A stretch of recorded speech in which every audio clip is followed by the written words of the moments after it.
Pessoal, para a gente começar, eu escolhi uma frase, então, deixa eu só desativar aqui rapidinho. Opa. Eu escolhi uma frase que eu achei muito interessante para a gente abrir o estudo de hoje. Ela diz o seguinte: a água inteira do mar não pode afundar um navio, a menos que ela invada seu interior. Da mesma forma, a negatividade do mundo não pode te derrubar, a menos que você permita que ela permaneça dentro de você. Pessoal, olha que ensinamento, né? A água do mar não pode afundar um navio só se a água entrar. E assim é a negatividade. Ela só vai nos abater, só vai nos destruir, só vai diminuir as nossas esperanças se ela permanecer dentro da gente. Se a gente fizer a nossa parte, o nosso esforço constante, diário e constante, de não deixar com que toda negatividade que a gente percebe, que a gente às vezes até absorve do mundo, das coisas, das situações, das pessoas, se a gente se recusar a deixar com que ela permaneça dentro da gente, nós não vamos afundar. Nós vamos ser um navio e vamos sempre estar em constante movimento, em constante viagem, e certos de que Jesus, nosso mestre, está no leme do nosso barco, né? Está nos auxiliando, nos amparando, a espiritualidade toda nos auxiliando a todo instante. Então vamos guardar essa frase aí com muito carinho. A negatividade do mundo não pode te derrubar, a menos que a gente deixe com que ela permaneça dentro de nós. Então essa é a grande dica de hoje aí pra gente não se perder. Vamos começar então o estudo de hoje, para a gente não se delongar muito. Pessoal, o Livro dos Espíritos é o livro mais importante da codificação espírita, né? Se a gente for pensar aí numa obra, se a gente for concentrar em uma obra, qual é a obra mais importante? A partir dela, todas as outras vieram, né? E a obra mais importante foi a obra, o Livro dos Espíritos, né? Organizado por Allan Kardec. E hoje nós vamos ter a grande alegria de começar a entender esse livro que é tão importante para nós espíritas que estudamos constantemente, mas se a gente for pensar mais a fundo, ele é importante para toda a humanidade. E eu acho que esse vai ser o nosso desafio e todos os dias daqui para frente de entender por que ele é tão importante, por que a partir dele, qual foi o divisor de águas que ele promoveu então na história da humanidade. Nós vamos entender um pouquinho disso essa noite. Começar a entender, né? A introdução ela vai trazer algumas informações que vale a pena a gente se debruçar para a gente poder entender todo o resto que vem depois. E aí, quando a gente pensa no Livro dos Espíritos também, pessoal, a gente vai se lembrar que ele trata dos aspectos científicos, científico, filosófico e religioso da doutrina espírita. Então, olha só, ele vai trazer aí as bases, né? Ele vai ser realmente a base fundadora, a base mais importante, onde tudo que a gente aprender depois dele, que veio depois, vai se sustentar. Então por aí a gente já começa a entender por que, né, como que foi todo esse processo. Quem assistiu o filme Kardec, a gente consegue ali ter uma pequena noção do que foi, como que Kardec investigou. Nós vamos falando isso ao longo da live de hoje, porque a introdução vai abordar um pouquinho aí como que foi esse processo, o que Kardec pensou, como que ele pesquisou, como que ele foi dando os nomes, foi vindo, né, todas as informações que realmente eram necessárias para que a gente entendesse o texto que viria depois, né, todo o arcabouço de conhecimento, de informações que o plano espiritual trouxe para nós, dividiu com a gente, né. Então olha só, a título de curiosidade, ele foi lançado no dia 18 de abril de 1857, lá no Palácio Real, em Paris. E ele foi lançado, pessoal, também a título de curiosidade, é muito interessante a gente saber essas informações, assim, parece pequenas, mas faz uma diferença. Ele foi lançado primeiramente com 501 questões só. E aí, após esse lançamento, Kardec continuou, claro, né, os estudos, o aperfeiçoamento, foi vindo novas informações, e foi lançada uma segunda edição dele, 3 anos depois, aliás, lá em 18 de março de 1860, e aí já com todas as questões que nós conhecemos hoje, que na verdade são 1019 questões. Então, para a gente ver que naquele primeiro momento ali, ele aparece com 501 questões, e então ele continua esse movimento de pesquisa, de busca, para então fechar a obra em 1860 com o lançamento da segunda edição. O que a gente pode então esperar que nós vamos encontrar no Livro dos Espíritos? Primeira coisa que é primordial, né? A gente não pode se esquecer. No Livro dos Espíritos contém os princípios da doutrina espírita. Quais são os princípios? A gente se lembra? Será que a gente, mesmo estudando, mesmo estando sempre em contato com as obras, a gente sabe elencar quais são esses princípios? Então vamos fazer uma pequena revisãozinha aqui desses conceitos, desses princípios, para a gente não se esquecer. Quem quiser anotar, eu sei que algumas pessoas aí vão anotar, estão até bastante animadas com o estudo, né? Prepararam aí caderno, prepararam um material para seguir.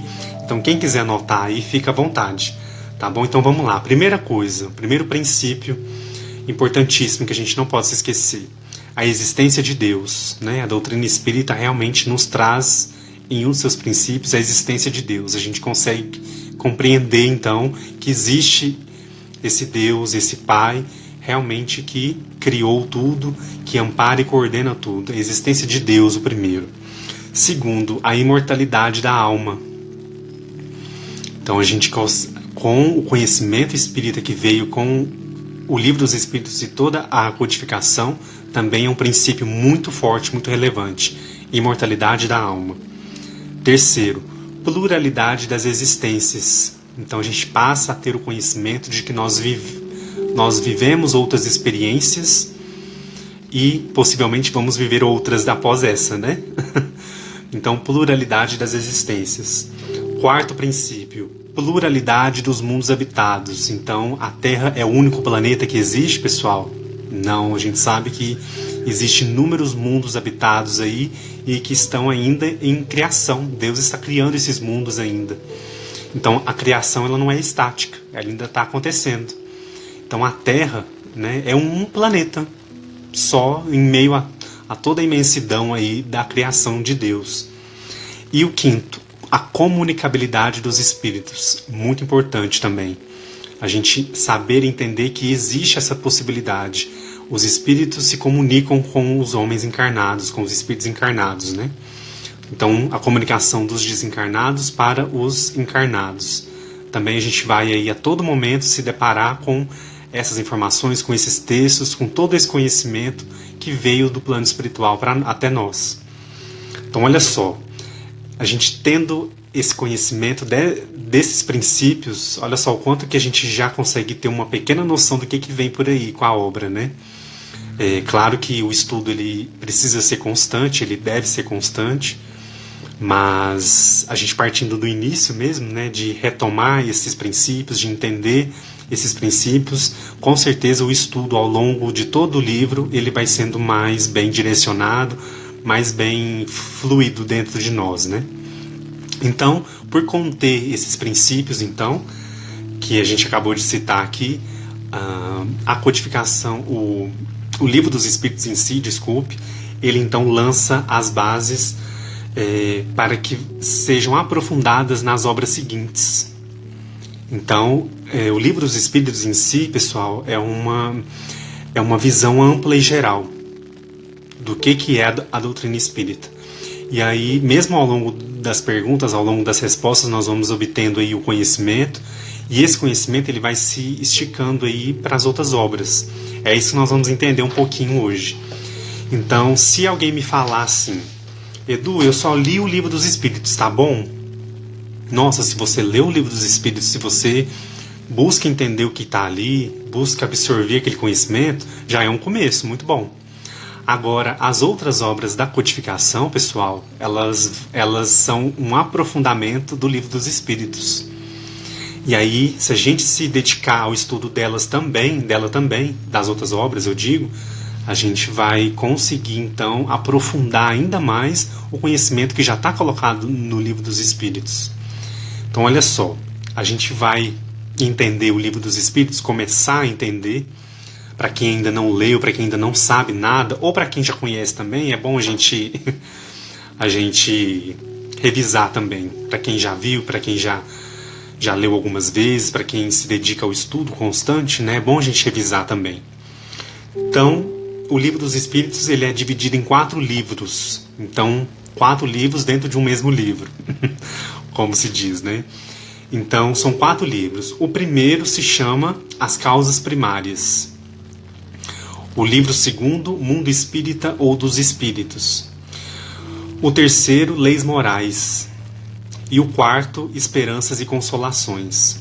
Por que é bom a gente entender essa divisão que Kardec organizou, essa didática, né? Acho que a gente pode chamar de didática que Kardec utilizou para organizar o Livro dos Espíritos. Vamos entender um pouquinho? Se a gente for pensar em cada um dos livros, posteriormente ao Livro dos Espíritos, cada parte, cada livro desse que a gente está falando, cada um desses 4 livros foram aprofundados nas obras seguintes. Então, olha lá, se a gente for pensar no livro primeiro, que é as causas primárias, o que são essas causas primárias? Deus, a formação do universo, essas informações primárias, as causas primárias. Se a gente for analisar, esse texto está aprofundado na Gênese, por exemplo. Então, se eu li lá o livro primeiro do Livro dos Espíritos, depois eu for ler a Gênese, vai ser um aprofundamento do que eu li, do que eu estudei. E assim sucessivamente. O segundo livro, O Mundo Espírita ou dos Espíritos, que vai tratar dos espíritos mesmo, da criação, de como é realmente, o que é o espírito, como que ele se comunica, enfim, todo esse mundo espírita vai ser debruçado, então, no livro dos médiuns. E o terceiro livro, que é as Leis Morais, vão ser aprofundadas no Evangelho segundo o Espiritismo. Então, olha só, para vocês terem a noção do quanto é importante esse primeiro livro, né? A base que ele significa. Então, a partir dele, surgiram as outras obras que vão ainda tornar essas bases ainda mais fortes, ainda mais inquebráveis, vamos dizer assim. São bases resistentes, são bases que realmente trouxeram a doutrina para ela ficar, para ela não ser frágil ao longo do tempo. Então são bases firmes ali que foram colocadas. E para fechar, o último livro, o livro 4, que fala sobre as esperanças e as consolações, a gente vai encontrar o aprofundamento no céu e o inferno, ou a justiça divina, né? Então olha só que bacana, como que Kardec realmente foi excepcional nessa organização, nessa didática mesmo de organização, de organizar um material principal e outros que iriam fundamentar, iria dar mais ênfase. E é importante também a gente localizar nisso tudo a evolução da pesquisa, pessoal. A gente tem que se lembrar que Kardec era um professor, um cientista renomado na época, né? Ele tinha todo um método, ele entendia o que era, né? Como que era a didática, como professor, como pedagogo. Então, realmente, foi um ser que veio com a missão mesmo. A gente consegue ver isso muito durante o texto. Para quem não leu ainda, fica a dica, né? Fica o reforço para que leiam, para que a gente possa entender como que Kardec foi entendendo a doutrina, como que ele foi realmente entendendo tudo que estava sendo colocado, os fenômenos principalmente, né? Que até então não haviam sido investigados, não haviam sido subsidiados com o conhecimento mesmo, né? Então, aí fica essa primeira introdução, antes da gente entrar na introdução em si. Uma coisa que me chamou a atenção é o seguinte, porque quando a gente vai ler a introdução do Livro dos Espíritos, a gente não vai ver escrito apenas introdução. Isso é um fato que me chamou a atenção. Eu não sei se de vocês também. Mas me chamou a atenção porque está escrito o seguinte: Introdução ao estudo da doutrina espírita. Quer dizer, então todos nós, todos vocês, todos que queiram iniciar o estudo da doutrina espírita, essa introdução ela é fundamental, ela vai trazer ali elementos para a gente ir construindo na nossa cabeça, na nossa concepção, na nossa reflexão, dos termos que nós vamos nos deparar, né, nas obras seguintes, por exemplo. Então Kardec aqui, pessoal, ele é muito cuidadoso, né? Por que é importante a gente estudar essa introdução? É um ponto que eu levantei aqui no estudo. Por que estudar a introdução? Por que eu não posso começar lá já lá da questão número 1, que é Deus? Agora, por quê? Olha só. Um dos motivos que eu anotei aqui, que eu deixei bem frisado aqui no meu estudo, foi com relação às informações preciosas que ajudam a gente a evitar algumas confusões, vai ajudar a gente a entender como que os conceitos até então, até aquele momento, eram pensados e como que eles se constroem a partir do momento que a doutrina é codificada. Então a gente vai entender como que Kardec também lidou com isso. É muito interessante, porque o texto ele vai levando a gente vai realmente embarcando ali no que Kardec entende até aquele momento e como ele vai seguir dali em diante. Outro motivo também de estudar a introdução é que beneficia quem já estuda a doutrina, quem já conhece um pouco, e para quem ainda não conhece nada. Eu nunca li nada, nenhum texto espírita. Leia a introdução do Livro dos Espíritos. Às vezes tem pessoas que me perguntam: Edu, por onde que eu começo a estudar a doutrina? Eu sempre indico o que é o Espiritismo, também de Allan Kardec, porque ali é uma visão bem generalizada de todos os livros da codificação. O livro dos Espíritos, o livro dos Médiuns, o Evangelho, o Céu e o Inferno e a Gênese. É um geralzão, né? Então é um olhar bem assim por cima do que é a doutrina. E aí então a gente começa no livro dos Espíritos a abraçar todas essas informações que são trazidas na introdução. Uma coisa que eu já comentei aqui, que eu vou reforçar, que é as pontuações feitas por Kardec durante a introdução. Pessoal, eu sinto, assim, às vezes, quando eu estou lendo essa parte, parece que Kardec está conversando com a gente. Eu não sei se vocês tiveram essa mesma sensação. Parece que ele está conversando, parece que ele tá ali mostrando para a gente: olha, até aqui se entendia assim, e aí veio essa outra informação, e aí se criou esse novo termo. Então ele vai conversando com a gente, ele vai esclarecendo mesmo, né? A sensação que eu tenho é como se fosse um diálogo, né? Um texto ali que realmente ele vai trazendo pra gente, vai informando, vai mostrando: olha, sim, era assim, mas aí aconteceu tal coisa, e aí ele vai mostrando. Isso é um dos pontos. A introdução nos prepara, claro, como eu já disse, para tudo que vai vir a seguir, né? Todos os livros da codificação e também todas as outras obras. Então é importante a gente frisar a importância de se estudar a base, né, pessoal? De se estudar realmente a obra de Kardec, que é uma obra segura, uma obra que está realmente ali amparada por toda uma preparação espiritual, a gente sabe, para que a doutrina viesse, para que a doutrina chegasse, para que o Consolador que Jesus nos prometeu chegasse à humanidade. Então realmente é uma fonte segura, uma fonte que foi totalmente preparada, amparada. Eu acho que durante o filme não tem tanto esse cunho religioso, é mais a questão da missão do homem, né, do homem Kardec. Mas a gente percebe, né, como que durante a atuação ali, para quem assistiu, que realmente era a missão, era o destino dele realmente deixar esse legado, esses livros tão importantes para a humanidade, né? Como eu disse para vocês, são 17 pontos. E aí, como que nós vamos fazer? Nós vamos... eu fiz a leitura de todos os pontos e separei as partes mais importantes que nós não podemos deixar de falar. Lembrando que a leitura ela é muito importante. Quem puder fazer a leitura, pessoal, a gente aprende muito. Podem rabiscar aí o livro de vocês, puxar a chave. O meu, eu tenho 2 livros dos espíritos mais antigos, está tudo rabiscado. porque quando eu comecei a estudar, eu estava ali tão empolgado, né? Eu fui rabiscando, fui marcando texto com marca-texto, puxando chave. Então, assim, é assim que a gente vai realmente aprendendo realmente tudo isso que vai chegando de informação para nós. E aí eu vou abordar os principais pontos de cada um desses pontos, né? Para a gente poder se preparar melhor para partir então do dia 4, daqui 2 semanas, a gente iniciar da questão número 1. Combinado? Deixa eu abrir aqui um pouquinho os comentários. Deixa eu ver aqui. Vocês querem comentar alguma coisa até aqui?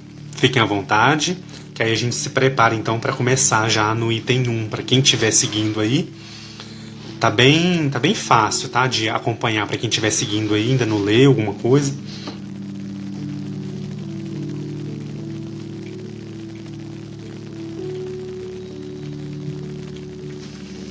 Vamos seguir então. Eu vou fechar os comentários um pouquinho para a gente continuar. Pessoal, então vamos lá. Item 1. Tô lembrando muito aqui da nossa primeira live, né? Que foi também esse mesmo assunto, esse mesmo tema. O item 1, pessoal, Kardec vai trazer para nós o destaque de 3 palavras. Ele vai contar para nós sobre 3 palavras. A primeira, espiritual. A segunda, espiritualista.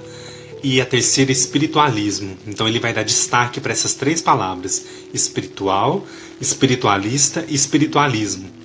Ele vai dizer para nós, vai trazer então, que essas 3 palavras, elas têm uma acepção muito bem definida. Então já se falava sobre esses 3 termos, né? Então eles já tinham ali um certo significado. Então, para dar uma nova definição para essas 3 palavras, geraria dificuldade, geraria ambiguidade, geraria muita confusão. Então, ele acha melhor então manter, né, do jeito que já está essas 3 definições aí, e para depois avançar um pouquinho no que era esse conhecimento novo que estava chegando aí para a humanidade. Então, vamos lá. Sobre o espiritualismo, ele vai colocar para nós que o espiritualismo ele é o oposto do materialismo.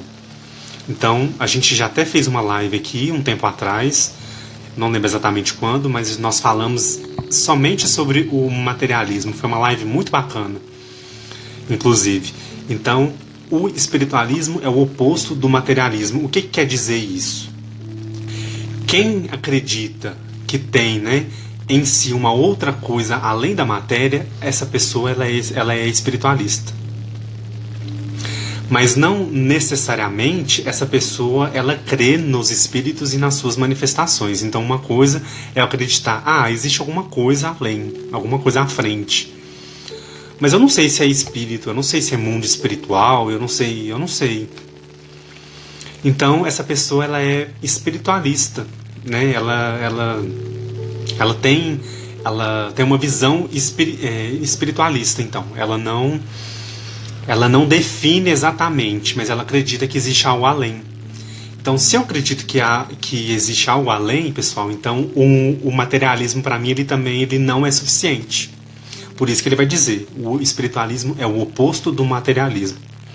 E aí a gente vai começar a entender um pouquinho, então, o que é esse espiritualismo que ele traz e que à época ali já estava bem definido o que era, né?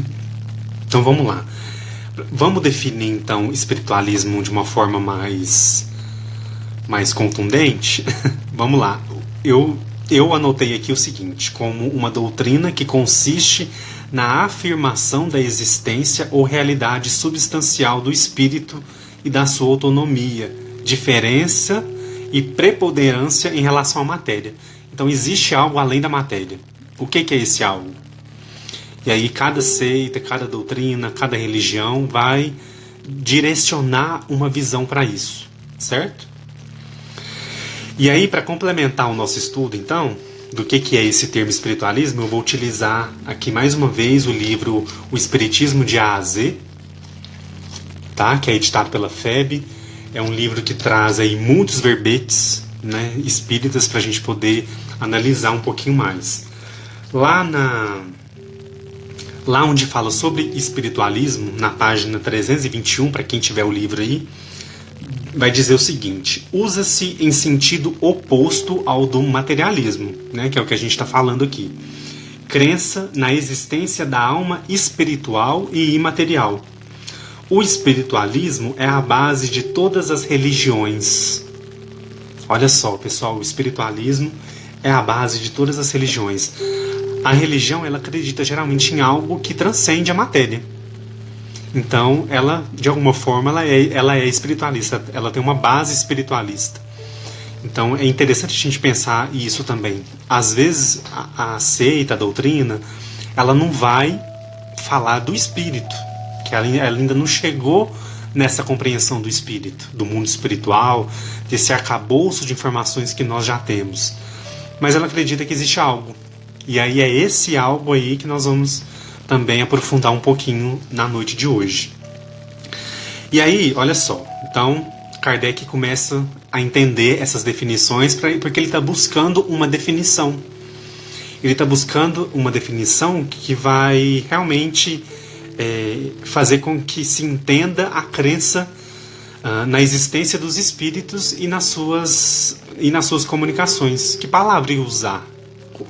Espiritualismo ainda não é. Espiritual, só espiritual também não. Espiritualismo ainda também não. E aí ele vai continuar essa busca para designar um termo para se entender, então, essa crença nos espíritos e nas suas comunicações. E aí, pessoal, ele vai empregar, então, dois termos aqui. Ele vai utilizar o termo espírita e o termo espiritismo. E aí aparece o termo espiritismo, então. Espírita e espiritismo, com o mesmo radical de espiritualismo. Não é o mesmo termo, não é a mesma palavra, mas tem o mesmo radical, que é aquela mesma fonte da palavra. Espírita e espiritualismo. Então vamos puxar uma chavinha aí. Espírita de um lado, espiritismo, do outro. Que oriunda do mesmo radical, certo? E aí,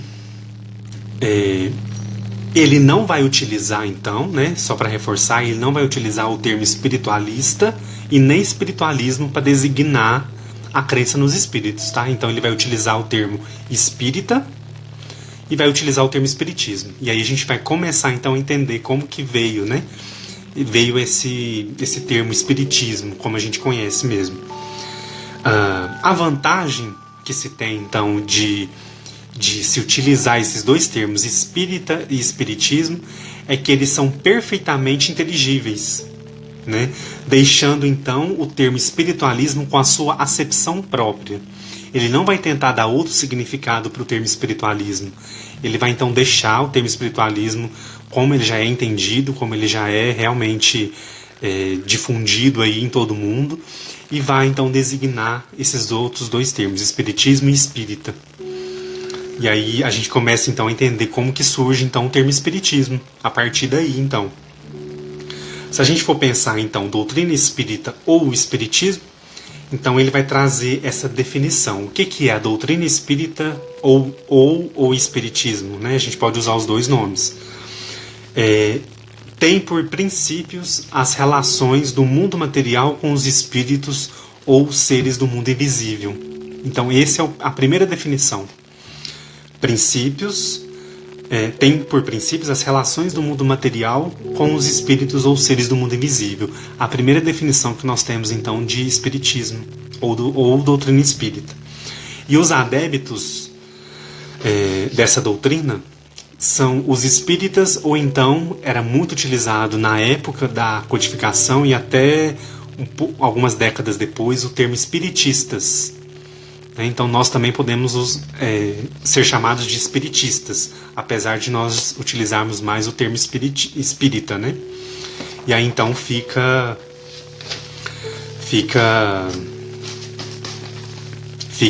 todo esse entendimento aí das palavras, né, pessoal? Tanto que interessante a gente pensar como que surgiu o termo, da onde que veio o termo, e por que ele não utilizou o termo que já existia, para não gerar, né, tanta ambiguidade, tanta confusão.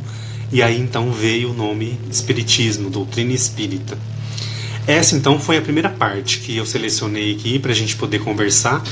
Deixa eu dar uma olhadinha no tempo aqui, eu vou avançar um pouquinho para a gente poder Pra gente poder não perder o fio da meada aqui, tá? Vamos lá, o segundo ponto aí, para quem estiver seguindo no livro, né, no Livro dos Espíritos, o segundo ponto, Kardec vai utilizar então o termo alma, ele vai dar destaque para o termo alma. Pessoal, e é muito interessante a análise que ele faz aqui nesse ponto. Então eu quero pedir muita atenção de vocês para a gente poder entender um pouquinho mais e avançar um pouquinho mais rápido. Vamos lá? Então olha só. O termo alma, naquele momento ali, pessoal, era objeto de muitas controvérsias, porque não existia uma acepção, um significado bem determinado para o termo alma. Então, por que não existia esse significado único ou pronto, ou então realmente, quando a gente falasse alma, dava realmente aquele significado único? Por que isso acontecia? Porque havia, pessoal, uma divergência de opiniões sobre a natureza da aplicação particular que cada um faz da palavra alma. Porque para um, a alma poderia ser uma coisa, a alma poderia ser uma outra coisa. Então, os textos que eram escritos, o conhecimento que se tinha até aquele momento, poderia levar a várias interpretações do que seria a alma. O que é a alma? A alma é algo imaterial? É algo material? Como que é isso? Como que a gente vai entender essa alma? E aí Kardec vai trazer para nós 3 visões do que é a alma, para depois ele apresentar então a visão que ele amplia, né? Então ele realmente contribui. Então olha só, a primeira visão que é colocada aqui para nós é a visão do materialismo puro. O materialismo, então, vai definir a alma da seguinte maneira. A alma é o princípio da vida material orgânica. O princípio da vida material orgânica, olha, pele, carne e osso, orgânico. Ela não tem existência própria e cessa com a vida. Então, os materialistas acreditam que a alma é um princípio da vida material orgânica. Então,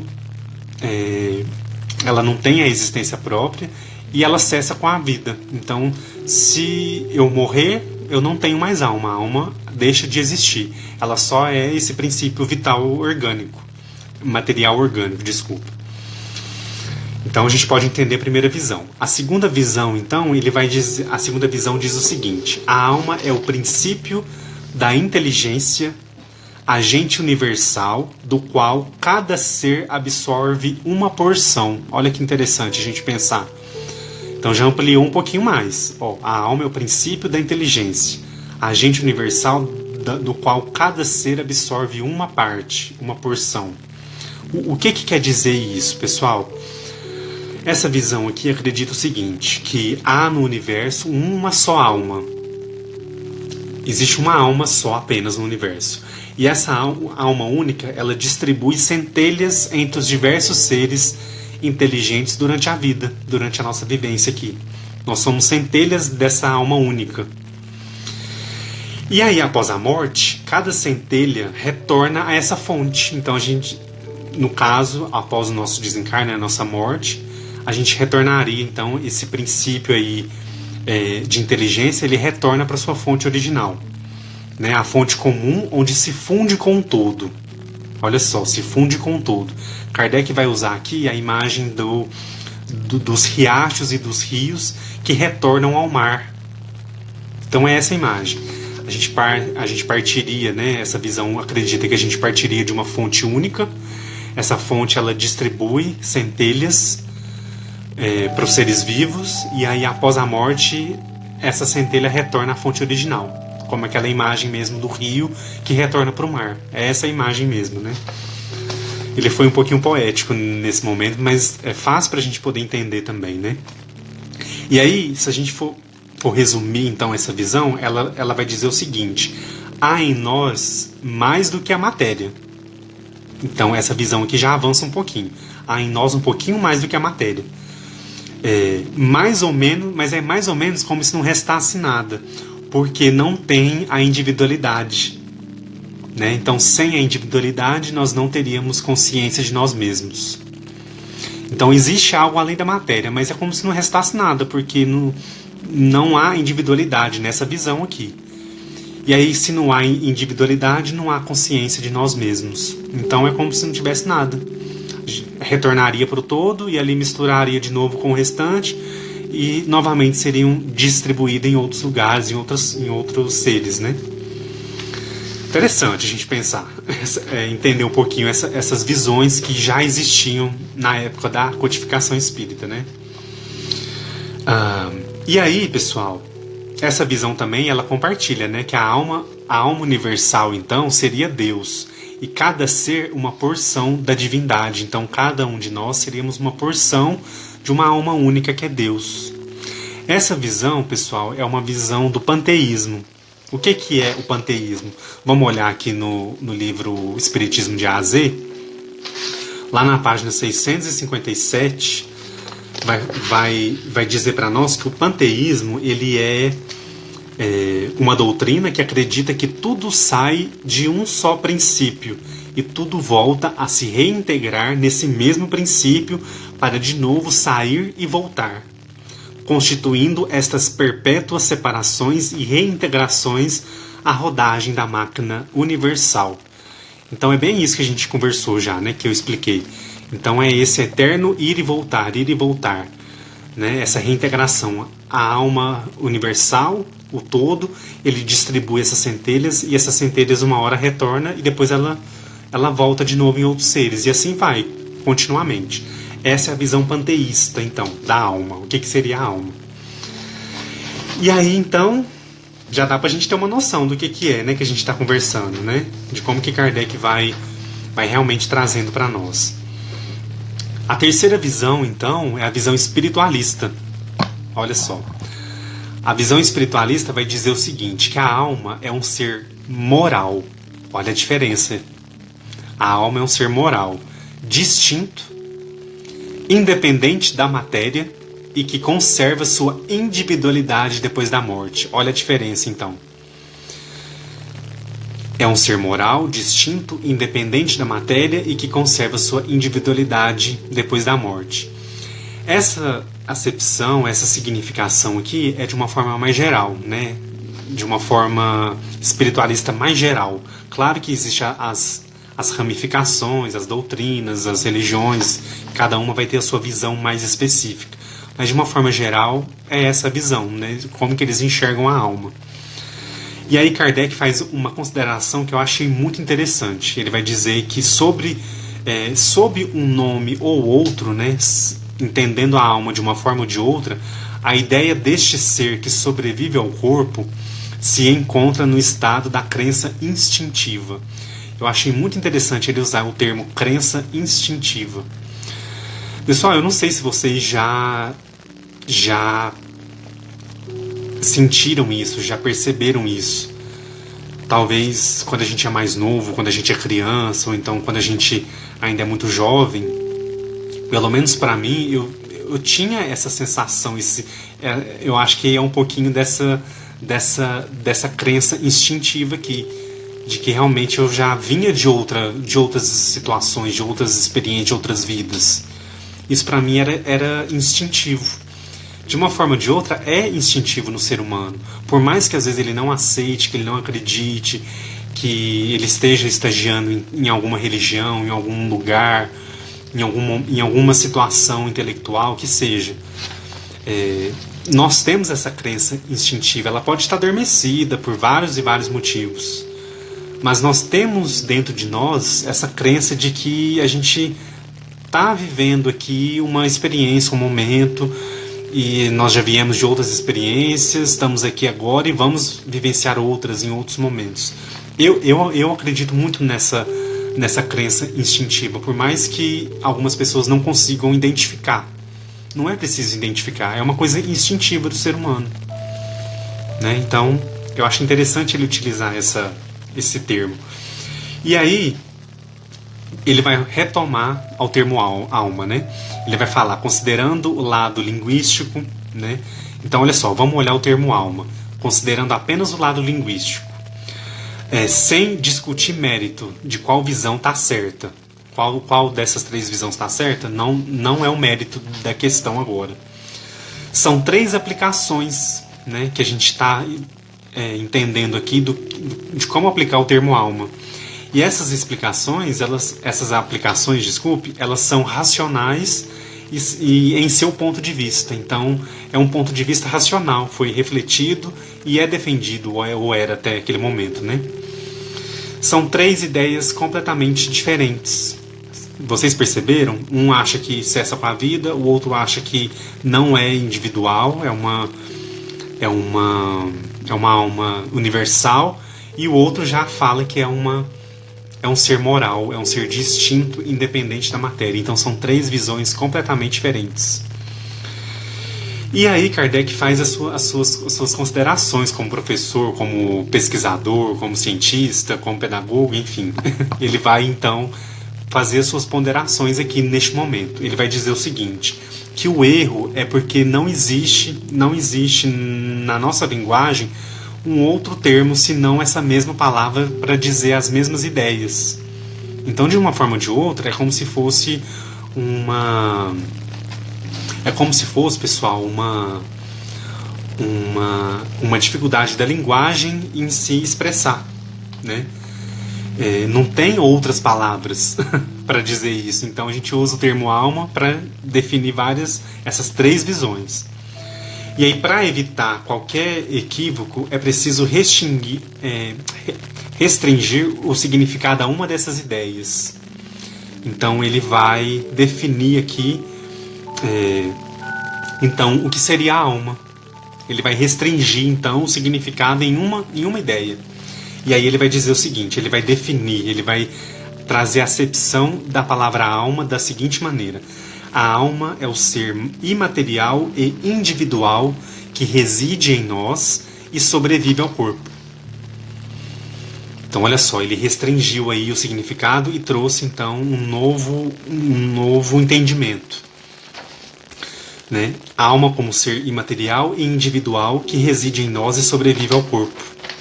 Olha só, então. Aí já começa a ficar mais claro pra gente, né? Como que a gente vai entender a alma daqui em diante. Só que não só ele vai restringir, ele vai fechar um pouco essa definição, como ele vai também complementar esse entendimento, pessoal. Então, para evitar confusão, Kardec vai usar a palavra alma seguida de algum adjetivo que vai explicar o ponto de vista que está sendo aplicado ali, o termo alma. Então ele não vai só utilizar a alma em alguma coisa, a alma. Não, ele vai colocar um adjetivo na frente para que fique claro ali qual que é o ponto de vista que está sendo aplicado o termo alma. Então olha só, ele vai utilizar três títulos, três termos. Ele vai utilizar a alma vital, a alma intelectual e a alma espírita. E ele vai explicar cada um desses três termos. Também é um ponto muito interessante aqui para a gente poder, lá na frente, quando a gente estiver falando de outros assuntos, na hora que se remeter à palavra alma, a gente vai entender o que Kardec está querendo dizer. Né? Qual que é o foco ali, então. A alma vital ele vai utilizar para o princípio da vida material. Né? Então, a alma vital, o princípio da vida material, olha só o foco, né? Seria comum a todos os seres orgânicos, plantas, animais e homens. Então, essa é a alma vital, comum a todos os seres orgânicos. O segundo, a alma intelectual, ele vai utilizar para o princípio da inteligência. O que é isso? Seria a própria alma dos animais e homens. Princípio da inteligência. A alma intelectual. Ele vai utilizar, então, aí ele vai restringir ao homem e ao animal. E a alma espírita, que é o terceiro termo, ele vai utilizar para o princípio da nossa individualidade depois da morte. E aí, então, essa alma espírita pertenceria somente ao homem. Então, olha só, alma espírita, princípio da nossa individualidade depois da morte. E aí, então, a gente vai entender esses três pontos, como eles vão ser aplicados daqui em diante, durante os próximos textos. Lá, quem tiver com o livro aí, vamos dar uma olhadinha lá no finalzinho do item 2, quem estiver seguindo aí comigo, acho que a página, o meu aqui é página 15. Deixa eu ver se é página, não é página 15 não.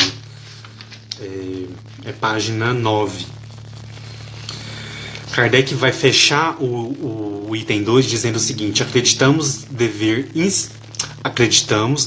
insistir tanto mais sobre essas explicações quanto a doutrina espírita repousa naturalmente sobre a existência em nós de um ser independente da matéria e sobrevivente ao corpo.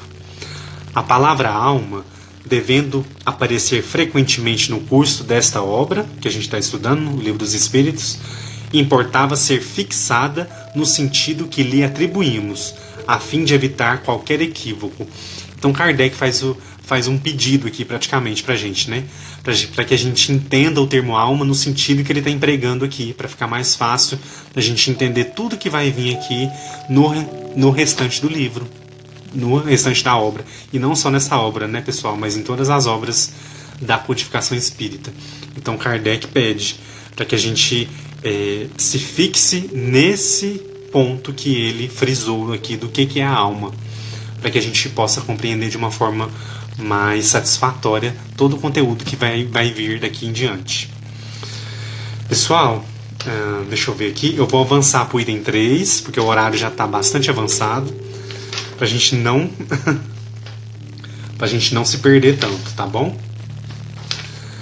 O item 3, ele vai falar mais especificamente sobre a doutrina espírita, então. Ele faz toda essa introdução, esse preâmbulo aí, para a gente poder entender os termos, para ele chegar, então, a aprofundar um pouquinho mais sobre a doutrina espírita. O que vai ser dito aqui no item 3? Primeira coisa, né? Ele vai colocar para nós que toda ideia nova tem os seus adeptos e tem os seus contraditores, tem os seus opostos, né? Tem aqueles que são contra. Isso até hoje acontece. É fácil da gente, ainda mais com as mudanças que nós estamos vivenciando aí no mundo, na nossa sociedade, mudanças muito rápidas, muito aceleradas, a gente sempre vai ter aqueles que vão aderir e aqueles que vão ser contra, que vão realmente rechaçar aquela ideia, aquele movimento, aquele comportamento, enfim. E não foi diferente com a doutrina espírita. Realmente teve também os seus opositores, os seus contraditores. E aí, ele vai procurar, então, nesse ponto aqui, responder, na verdade, algumas objeções, alguns apontamentos desses contraditores, mas sem a pretensão de convencer a todos. Então, é uma característica que eu acho muito bacana. Em muitos pontos da codificação, a gente se depara com essas considerações aqui.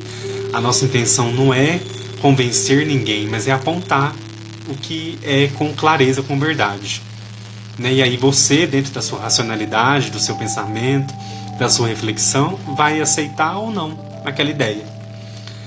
E aí como que Kardec faz isso, então? Como que ele vai responder a essas objeções, então? Ele vai, então, demonstrar que a maioria dessas objeções contrárias à doutrina vem de uma observação incompleta dos fatos e de um julgamento feito com muita irreflexão e precipitação. Então, por que a doutrina no seu início foi muito julgada? Porque as pessoas não se davam ao trabalho, como muitas vezes acontece hoje ainda, infelizmente, de entender o que é aquilo, de refletir. Ele fala aqui, observação incompleta dos fatos. É a mesma coisa se eu ver alguma coisa assim de longe na rua e eu já sair falando que aquilo é tal coisa, porque é tal coisa. Vocês entendem? É uma observação incompleta. Eu não sei o que é aquilo e eu já saio falando, eu já saio deferindo opiniões ali. Então, observação incompleta dos fatos e de um julgamento feito com muita irreflexão e precipitação. Quer dizer, aqueles que não procuravam entender a doutrina, procuravam refletir, observar os fatos, entender o que é, realmente tinham objeções, achavam que era uma farsa, achavam que que não era verídico tudo aquilo que estava acontecendo naquele momento da codificação. Ele vai retomar, então, nesse momento, a primeira série dos fenômenos que deram nascimento, então, à doutrina. Que os fenômenos eram esses, pessoal? A maioria de vocês sabe, que é as mesas girantes, ou dança das mesas, que também era chamado na época. E aí, pessoal, ele vai descrever aqui para nós um pouquinho do que foi o fenômeno das mesas girantes, porque foi a partir dele que Kardec se sentiu curioso, se sentiu realmente intrigado com aquilo que estava acontecendo. Ele queria entender como, ele queria ver se aquilo ali era uma farsa ou não. Então ele se debruçou para entender o que era aquele fenômeno, para que realmente posteriormente ele viesse a compreender de fato que se tratava, né, de uma interferência do mundo espiritual, de uma comunicação. E aí ele vai descrever aqui um pouquinho pra gente, muito, muito rapidamente, como que foi esse processo, né? O que eram as mesas girantes.